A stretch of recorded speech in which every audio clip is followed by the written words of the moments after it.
Thank you so much for joining us today in your interest in learning more about the Denver Scholarship Foundation and our scholarship and application process.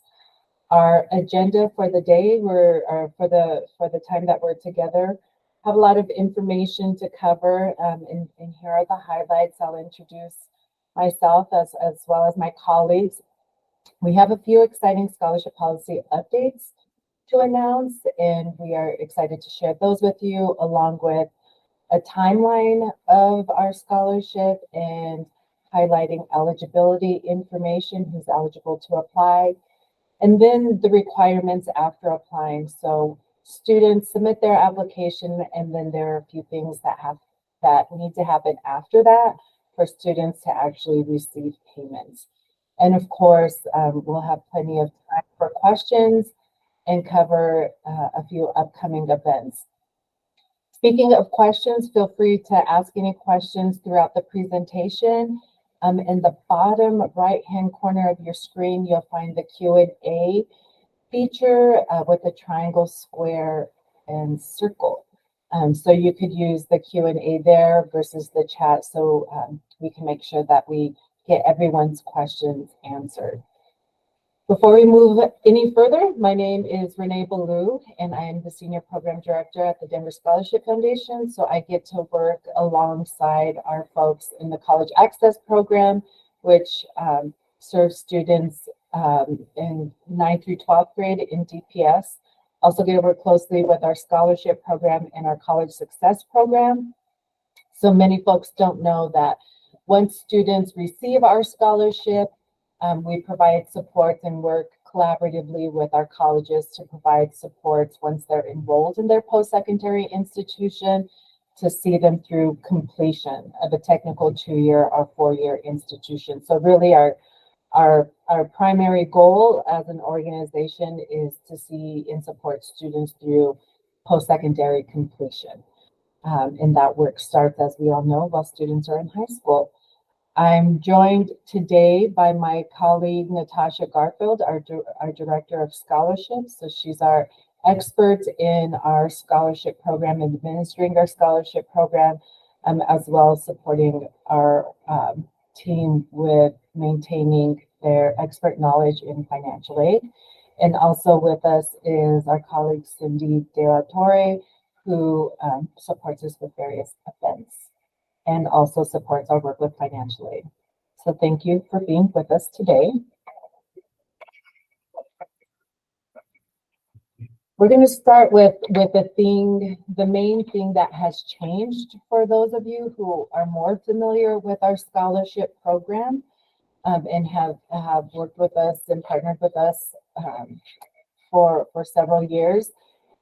Really exciting for us, and we are very thankful to our board of directors and our leadership here at DSF for the financial investment that is tied to this exciting update. But we are increasing our years of DSF eligibility for students.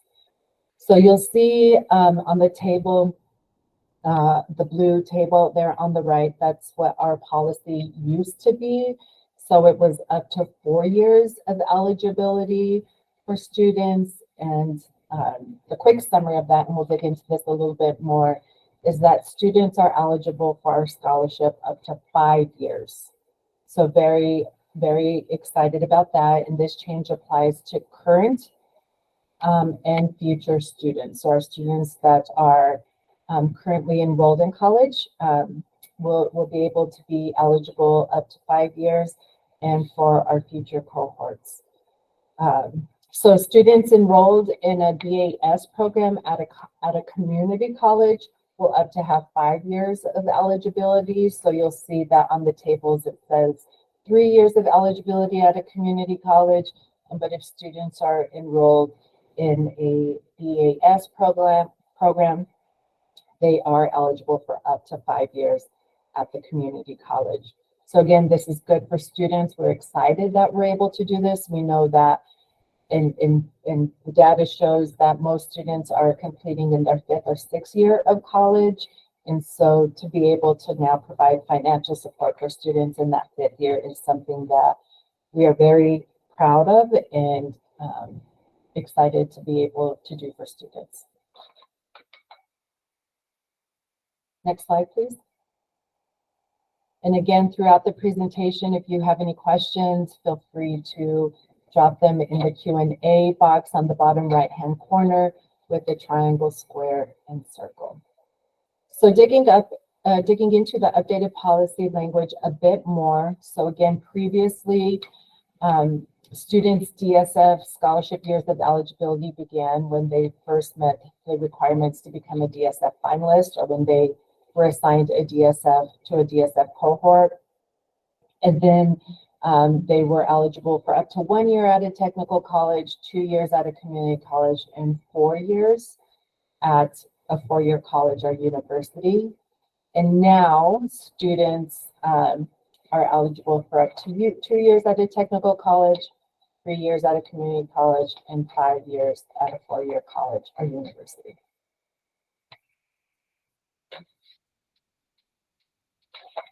Any questions yet in our question box, or feel free to raise your hand. We're a small group today, so that's not a problem. Renee, I have a quick question. Just to clarify, thank you. First of all, this is great news, and thank you for hosting this. So it's my lack of understanding. So if a student goes into a community college with the intent to transfer to a 4-year college university and get a bachelor's, is that the BAS? Is that what that means? Is it? So the BAS, some of the community colleges offer a BAS program at the community college. That's true. Okay. So even though they're at a community college, it's a 4-year program, essentially. Okay. So then, thank you for answering that. Then one more question. Sorry. So if a student does do they go to a community college for, 2 years, and with the intent to, and then they follow through and they do transfer, they're not in the BAS program, but they do that transfer, would they be still eligible for 2 or 3 more years at the bachelor's level? You got it. Okay. So it's a cumulative total of 5 years. So if they're at the community college for 2 years and then transferred, presumably they have 3 additional years of eligibility for a total of 5. Okay, great. Thank you. That's wonderful. Thank you. You got it. Renee, we have a couple other questions in the Q&A. One is about the view, so that more of the screen is filled with the slides rather than only half. And Cindy, our wonderful knowledge expert when it comes to virtual presentations, is saying that if you use the 3 dots in the toolbar at the bottom of the screen, you should be able to adjust the way it displays for each individual. So please try that out and let us know if that helps. And if not, we'll try other options. The next question is, if a student has Ascent, how do they defer DSF scholarship until after that year? Do you want me to take that one? Sure. Okay. So the way it works is that we work very closely with the Ascent team. So in the summer, we initially get DPS graduation data from the district. And then as we start the school year, we work with the Ascent team to confirm the list of students who are participating in Ascent. And we consider those students as if they haven't graduated from DPS. So we don't start their clock for the scholarship. They would then need to apply for the following year. So they would reapply for the scholarship, and it would be like they were applying for the first time. So their 5 years of eligibility will start after they finish their Ascent year. Sometimes students' plans will change, and there can be a little bit of a lag in when we get the information. So if you ever are working with a student who was maybe on the fence about doing Ascent and changed their mind either way, like they applied for DSF and then they decided to do Ascent, or they were going to do Ascent and they decided not to, we can always update our records, so just reach out to us and we'll share all our contact information at the end of today's session, but you can always let us know if something needs to be adjusted. Just keep in mind, though, that if a student is trying to decide about Ascent, they should go ahead and apply for the scholarship, because if they don't apply by May 1st, then they'll be out of luck for the upcoming year. Those are all the questions that we had in the Q&A for now, Renee. Great, thank you. All right, so now we're just going to talk about some of the fundamentals of applying for the scholarship and what our annual cycle looks like for students. So right now, you all are probably aware that the scholarship application is open. It opened on February 1st. And it is available for students to apply until May 1st. Once students have applied, then we start to emphasize our summer deadlines. Those are due on July 15th, and they are really important for students to meet because they're important for keeping them on track for a successful start to their time in college, but also it allows us to work with our college partners to gather all the information we need to confirm their eligibility. As we get towards the start of classes, we do look for students to be enrolled full-time, which is considered 12 or more credits. And we have an option for students to submit a part-time form, which they need to do before classes start. And that's true for any term during the year. The part-time form is based on a set of circumstances that are generally things that are dictated by the college program. So they are things like the student needs fewer than 12 credits to complete their degree. The student needs to complete prerequisites before they're able to enroll full-time. And that can be sometimes they're completing prerequisites to pursue another program at the college. It might be that their program is defined as part-time because they have to do something like student teaching, or maybe there's a required internship. So those are the kinds of things that are covered by that part-time form. Students can find that form in their DSF student portal. And then we recently added a second chance deadline for financial aid, because we know that every year there are some students who don't manage to complete financial aid by July 15th. So we give them a chance to complete it by November 15th to be eligible for a spring award.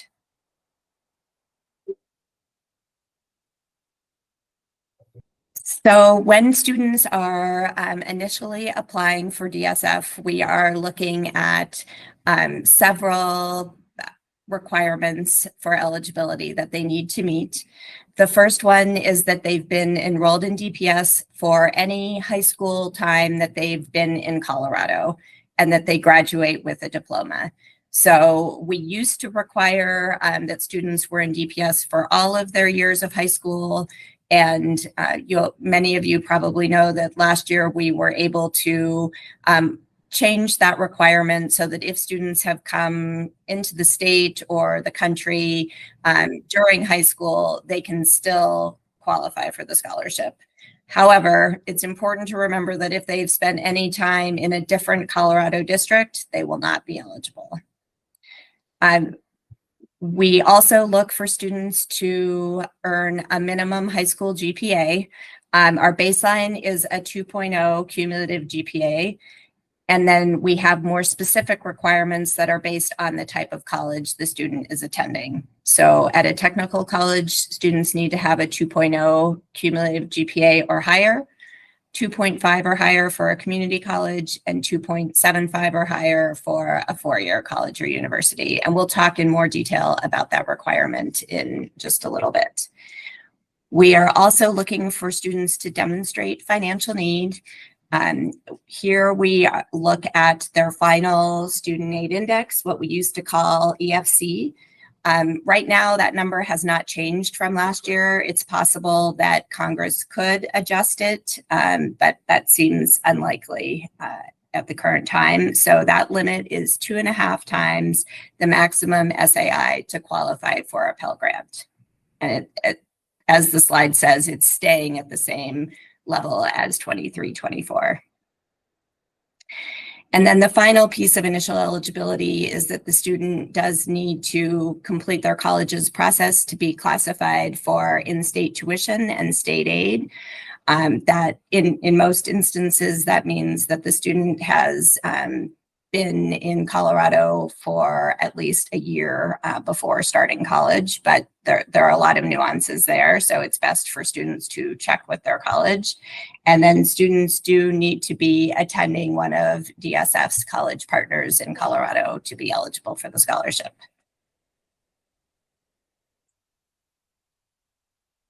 So another way of looking at this is think about who should be applying for DSF. So we encourage first-time applicants to apply if they meet those initial eligibility requirements. So the DPS enrollment piece, they either have already received their DPS diploma or they're on track to graduate, a minimum 2.0 cumulative high school GPA, the financial need as demonstrated through either their FAFSA or CASFA, and then Colorado residency. We get a lot of questions about who cannot apply. So if they've ever been enrolled during high school in a non-DPS school district within our state, they will not be eligible. And if they haven't graduated yet, or they will graduate with less than a 2.0, or they finished with a GED, they should not apply because they will not be eligible. We really want students to understand whether they're on track for the scholarship. So we don't want them to apply if it's unlikely that they're going to end up with a GPA over a 2.0. So if they're sitting well below that point right now, and it doesn't seem as though they're on a path to finishing above a 2.0, we don't want them to get their hopes up about receiving the scholarship, so we would not encourage those students to apply.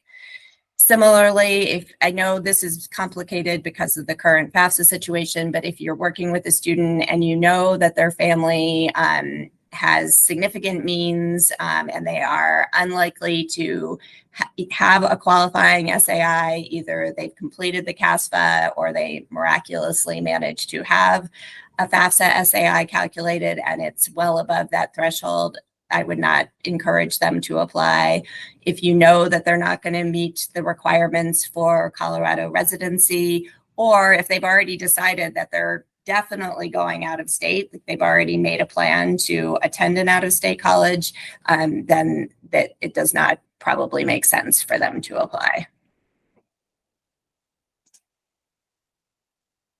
So I mentioned that we were going to dive a little bit deeper into these high school GPA requirements because it is a place where students sometimes don't fully understand the impact of their high school GPA on the likelihood of their receiving the DSF scholarship. So I mentioned that all students have to have at least a 2.0 cumulative high school GPA when they graduate. If they are between a 2.0 and a 2.49, they'll be eligible at a technical college.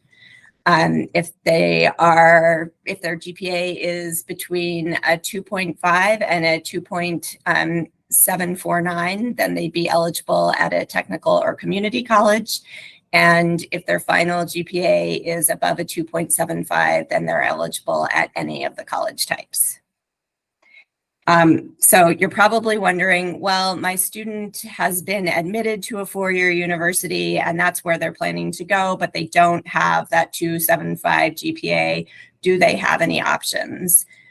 So we have this decision tree, which we will share out in the follow-up materials. And this is intended to help you and the students that you're supporting understand kind of how the GPA requirements will impact them. So it just helps you walk through where are they now with their GPA, where are they likely to finish. And on the left-hand side is the pathway for if the student is going to have a final GPA of 2.0 or higher, they can figure out, okay, I'm planning on a four-year college, but I don't think I'm going to end up with that 2.75. What are my options?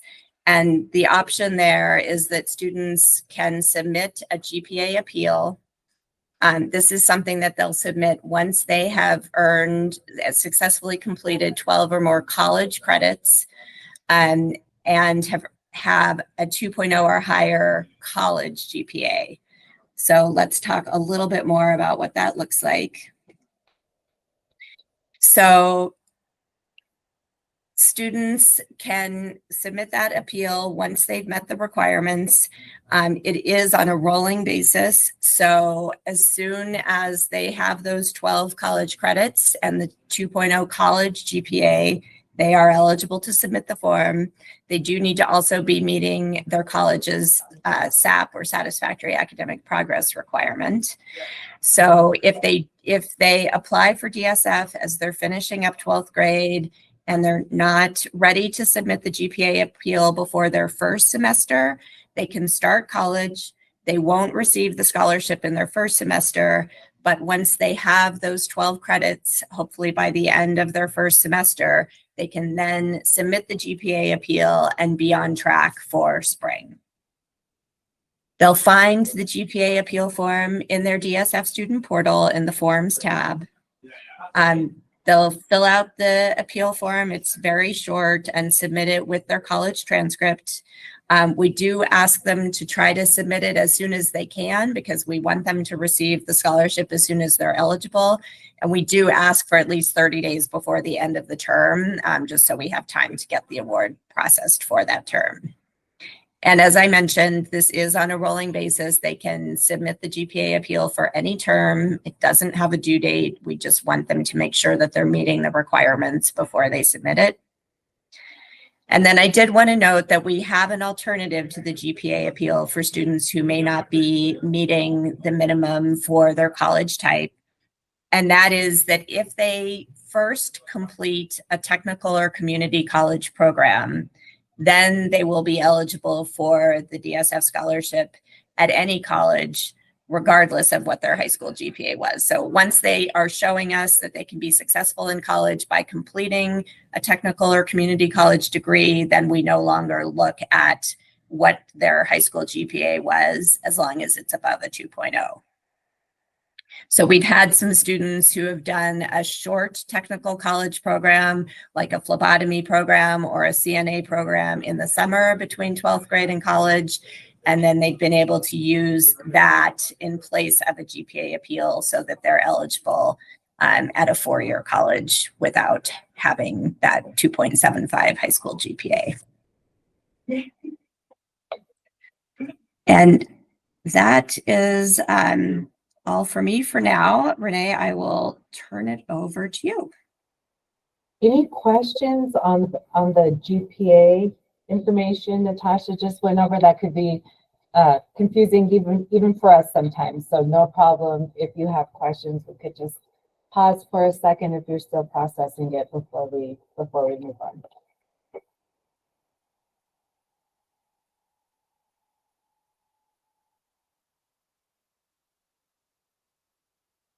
All right, everyone is feeling good with the information, so we'll go ahead and move on. So what about students who don't know their SAI yet? So as Natasha discussed, the eligibility for our scholarship is partially based on students' SAI.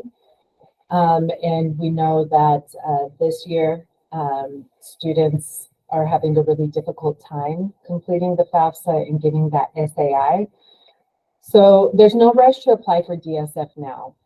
Students can wait until we get closer to the May 1st deadline. And hopefully by then, some kinks will be worked out and students will have an SAI. More students will have an SAI and know their eligibility for their scholarship. Our application is very short. For those of you who are new, there's not an essay, there's not letters of recommendation. It shouldn't take students more than 15 to 20 minutes to complete. We do ask students to apply for 3 additional scholarships or 2 additional scholarships in a student support program at a institution, a college institution. So they could be working on those things so that they are ready once they have a SAI to complete the DSF application. And at that point, should be pretty quick to complete. Students, if they are anxious and want to submit now and kind of unsure about their eligibility, can use the studentaid.gov estimator for an estimated SAI, which we have found success with. You could also use the Pell lookup tables, which is another easy tool to try and identify or predict an estimated SAI. And again, these are hyperlinked that we'll send out to you that you can easily access after today. And worst case scenario, if a student still doesn't have that SAI by mid-April because of the challenges with the FAFSA, and they meet the other requirements, they should go ahead and apply, even if we're not sure if they will qualify based on their SAI. So that's some information for students, particularly this year, since we know there are so many challenges. We do want to note and just walk through kind of the process, the back end process with you just a bit. We gather SAIs from our college partners in early fall. So we don't take self-reported SAIs. We don't take, any type of confirmation emails that students might get. We get SAIs directly from our college partners in the fall.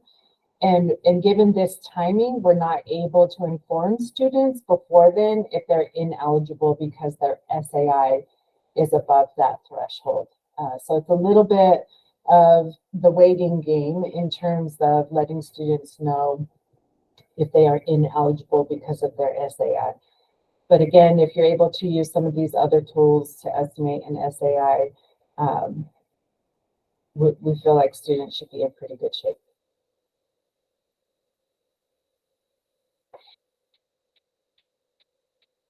Okay, so eligibility list for high school students, you could scan the code to request an eligibility list for your school. So this is, you might be wondering who at my current seniors are eligible to apply for DSF. So we get enrollment data from the district to identify students who are preliminarily eligible to apply based on that DPS enrollment requirement that we have. And so we're able to provide a list for you that says these are students at your high school who meet that DPS enrollment requirement and should be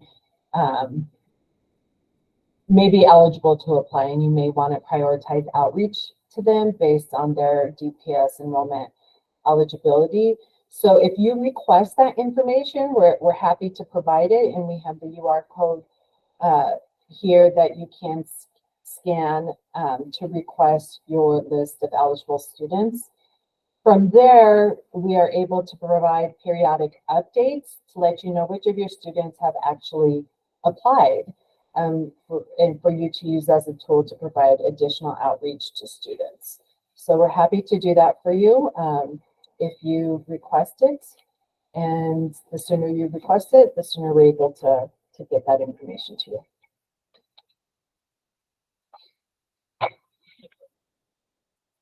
So what that information will look like, it'll show whether students have been enrolled in DPS for any high school time in Colorado. And it'll be essentially the updates. It'll be a yes or a no. The students have met the eligibility requirement based on DPS enrollment. And then the updates that you'll receive for your students will either be a pending status, which means the student has started their DSF application, but it's not complete, or it'll be a submitted status that the student's DSF app is complete and was submitted. So just to give you an idea of what to look out for on those lists that we're happy to provide. Application and payment deadlines. So students must apply within 1 year of their high school graduation. So if you have students from last year that met the initial requirements, but for whatever reason didn't apply for our scholarship, they are still eligible to apply, but their window will close after that 1 year of high school graduation. So if you have students in mind, please feel free to reach out to them and encourage them to apply. They have until May 1st. So their deadline is the same as your current seniors. And you might hear this be called the 1-year window. So we call this the 1-year window for students to apply after high school graduation. The deadline to qualify for a scholarship award, students must receive their first DSF payment by December 31st of the year after their high school graduation. And this is called our payment deadline. So students have until May 1st to apply and December 31st to receive their first award.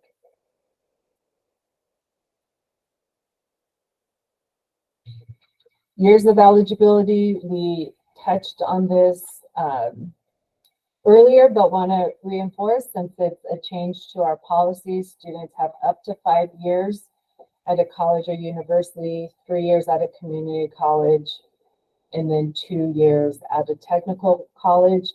And we confirm that students have met the DPS enrollment requirement and their GPA once they become finalists. So that's data that the district provides for students. And then finalists are assigned to that year's cohort. And their cohort assignment stays with them throughout their time with DSF, and that's used to track their years of eligibility. So once they're finalists and assigned to a cohort, their years of eligibility, the 5-3-2 begin. Students who first became finalists last year were assigned to the 2003 cohort.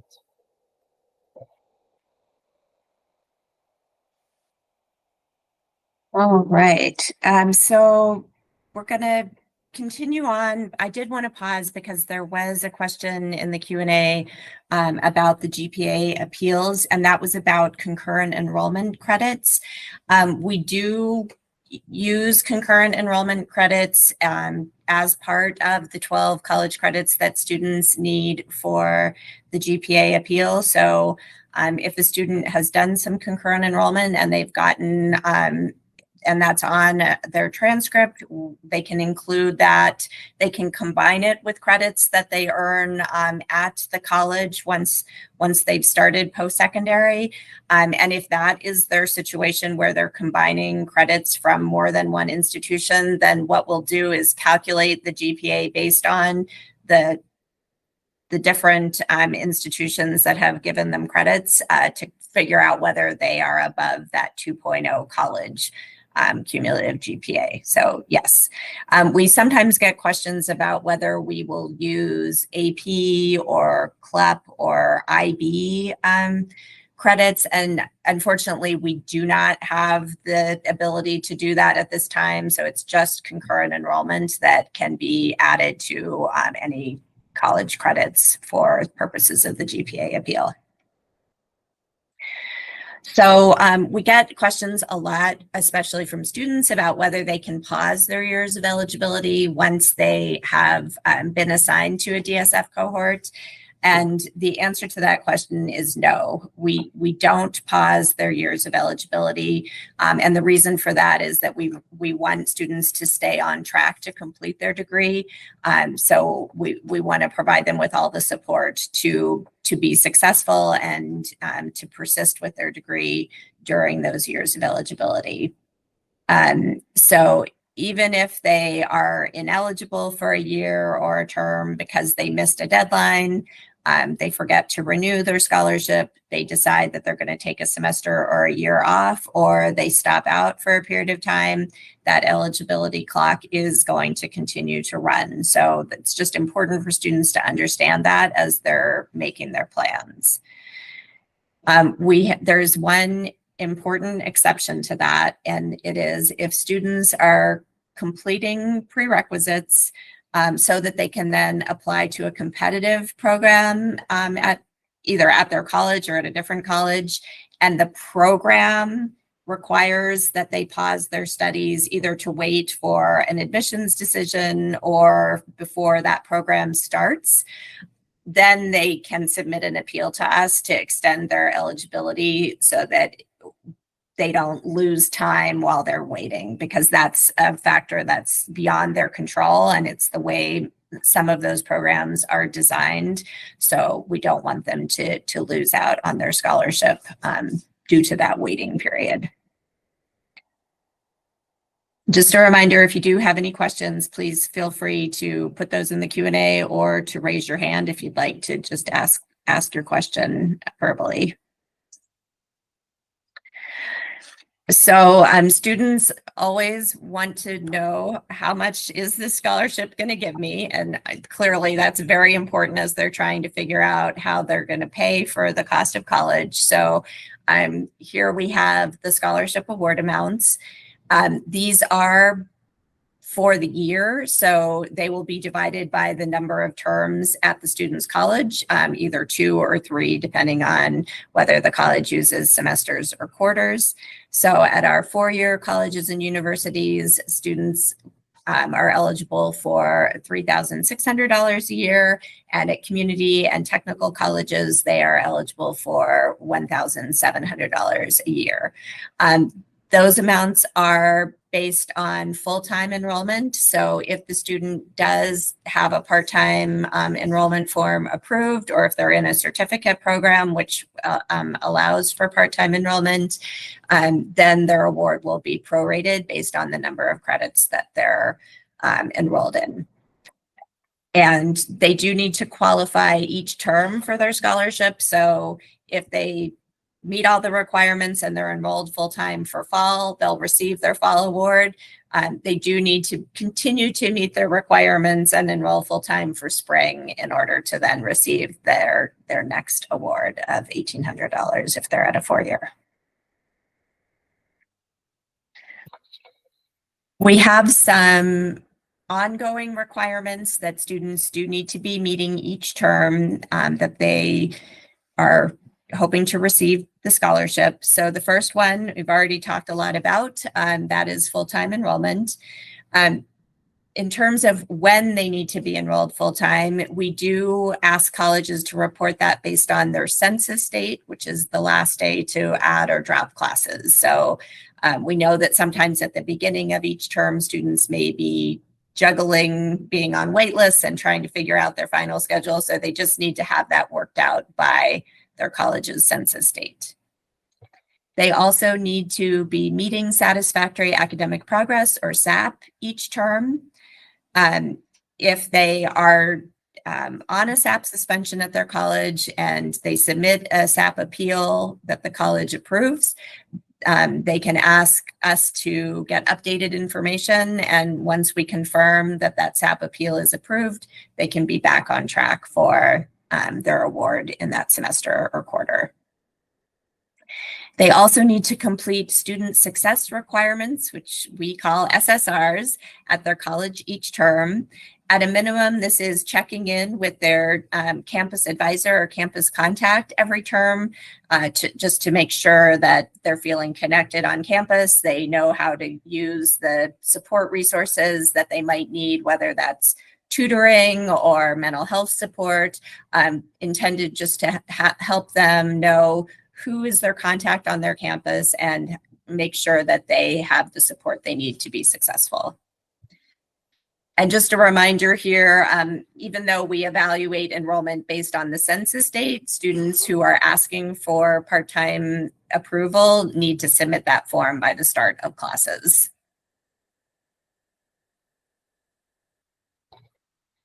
A couple years ago, we were able to add summer scholarships, which we're super excited about. This is available for any student who has received a scholarship award in the current school year. So it follows the academic year. So students need to have received a 23-24 award to be eligible for an award this upcoming summer. They need to also be meeting SAP at their college at the end of the spring term, but they can use their summer scholarship at any DSF college partner. So maybe they want to get a math or science requirement out of the way while they're at home over the summer and it's at a community college rather than the 4-year they normally attend. That's great. They can do that. The amounts are the same at any of our college partners, and they're just based on the number of credits that the student is enrolled in. What students will do when they're eligible to use their summer scholarship is they do need to submit a very quick summer intent form. The only reason we ask them to do that is so we know which college they're planning to attend over the summer, so that we can gather their enrollment information and send the funds to the right place.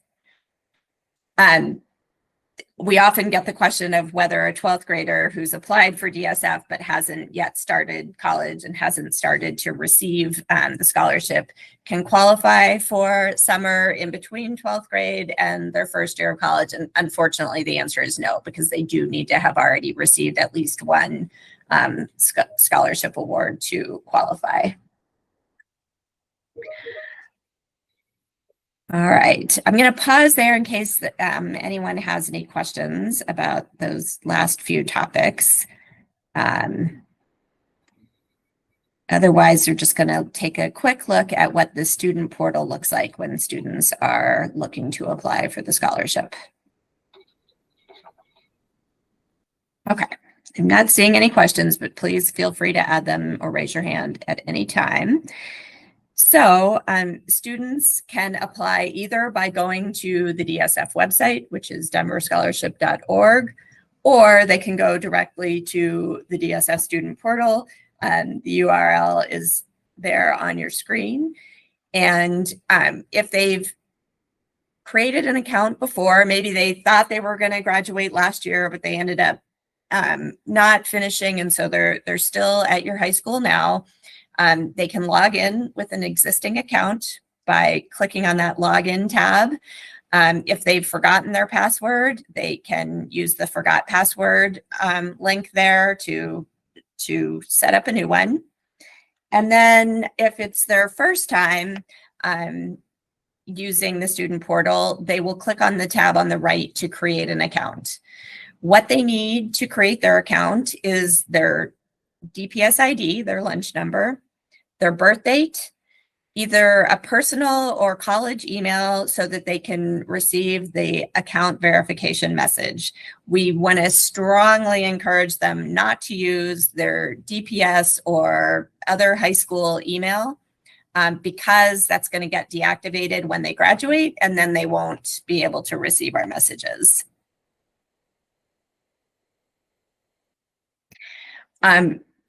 While students are in the process of creating their account, they are going to see this list of eligibility requirements. These are the same requirements that we've been talking about this morning, and we really do want them to pay attention to these requirements so that they understand whether they're going to be on track to receive the scholarship. A new thing that we added this year is we also will prompt them with questions about these requirements once they start the application. And again, it's not going to prevent them from applying, but it's really just to get them to stop and think and understand, am I actually going to get this money, so that they can know whether to plan for it as they're figuring out how to afford college. If the student puts in their name, birth date, and lunch number, and they see a message in red, that message is going to be explaining why they're not eligible to apply.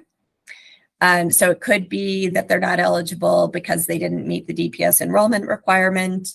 It could be that they've already graduated and they didn't finish with a 2.0 or higher GPA.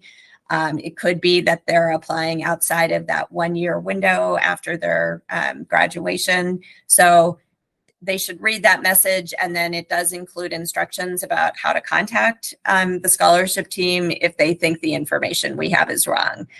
As I'm sure you all know, I mean, DPS is dealing with tons of student data that has to be updated all the time.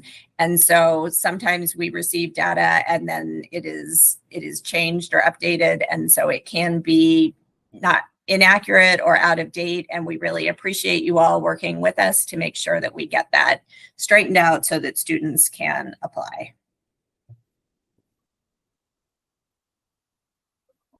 Once students create their account and log in, they're going to see a dashboard like this. And on the left, they'll see a bright orange button that says Start Application.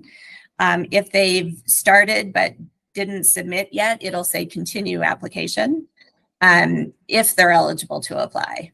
And a reminder, as Renee mentioned, students do need, if they're applying for the first time, they will be asked to list 2 additional scholarships and a student support program, or 3 additional scholarships that they've applied for. So we often have students who will start the application and then pause because they need to do those additional scholarship applications. So if they're waiting because they want to see what their SAI is, like Renee said, great time to work on those additional scholarships and campus support program. If a student has already created their account in a previous year, and they log in and they see a message instead of that Start or Continue Application button, that is explaining why they're no longer eligible to apply. So same reasons that we talked about before, and they can always reach out to us if they think the information that we have is not accurate. All right, I'm going to pause there in case there are any questions about using the student portal or applying. And if not, I will hand it back over to Renee. Great, thank you, Natasha. So at this point, you might be wondering, how many more slides do they have? We have 4, and they'll go pretty quickly. So we're on the home stretch, and again, we're so thankful that you are here with us today. A few resources for you: our DSF Scholarship Toolkit. I sent this out in a DSF digest a couple of weeks ago that have different posters, graphics, one-pagers that you could use to promote the DSF scholarship among your school and your students. And text and emails to eligible students with an existing account. So students who've already created an account with DSF will start to get, if they've opted into some of our communications, text and email reminders. So after today, we'll send the presentation recording, and I'll resend this toolkit for you to use if you find it helpful. Financial aid, completing financial aid is one of our requirements, as you learned, and that's been a difficult process this year. So a few resources for your students to complete their financial aid, or at least have a conversation about it for students who are not able to complete right now, or to get started if possible. 3 upcoming events. One is this weekend, the 17th, with our close partners at the College Place, the FAFSA CASPA block party for students to come and get one-on-one support with their financial aid in a fun environment. It'll be lively, music, food, and we encourage, some of our staff will be there volunteering, encourage students to take advantage there.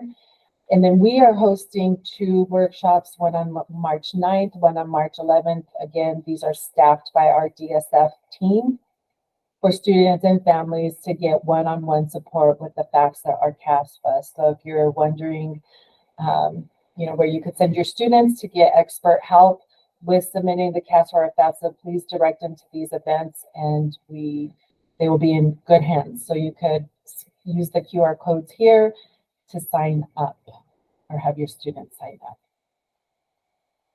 The next upcoming event is what we call our DSF Almost There workshop. So Natasha mentioned, after students apply, there are other things they have to do and deadlines they have to meet to receive the scholarship and to keep the scholarship once they're enrolled in college. So those SSR requirements, renewing their scholarships. So the Almost There workshop is where we will be communicating directly with students about the scholarship and ongoing requirements they have to meet.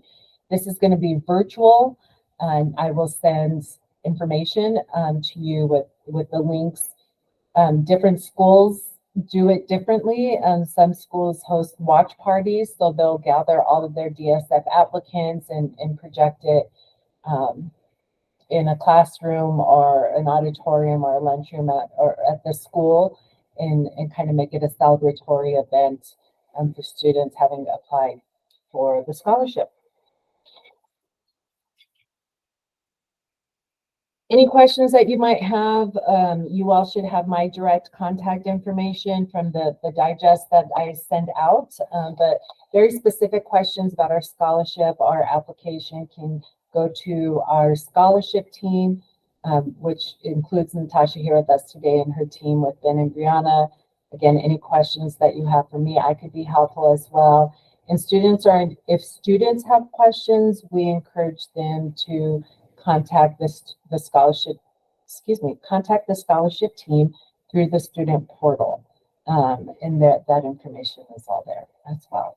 So with that, we have come to the end of our presentation, but we'll pause one more time if you have any questions. Otherwise, thank you so much for your collaboration, your partnership, and all the work that you do with DPS students. We are grateful, and we are here to support you in any way that we can. Renee, thank you for that. We do have a question in the Q&A, which is, can you please restate the expiration date for the 1-year window post-graduation? Great. So, and Natasha, feel free to jump in here, but students have to apply 1 year after, up to 1 year after their high school graduation. So for students who graduated last year, their deadline to apply is this May. Our May 1st deadline. And then after that, they don't have another opportunity to apply. They must receive payments by December. So they have to meet the requirements and everything to receive payment by December.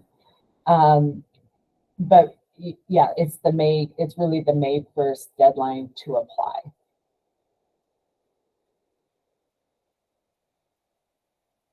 Feel free to add anything, Natasha, if you'd like. That's great today. I got that? That was great. Yeah, thank you. All right. Well, thank you, everyone. Have a great rest of the day. We'll hang tight for a few minutes if anyone wants to stay on to ask any specific questions for their school. Otherwise, have a great day.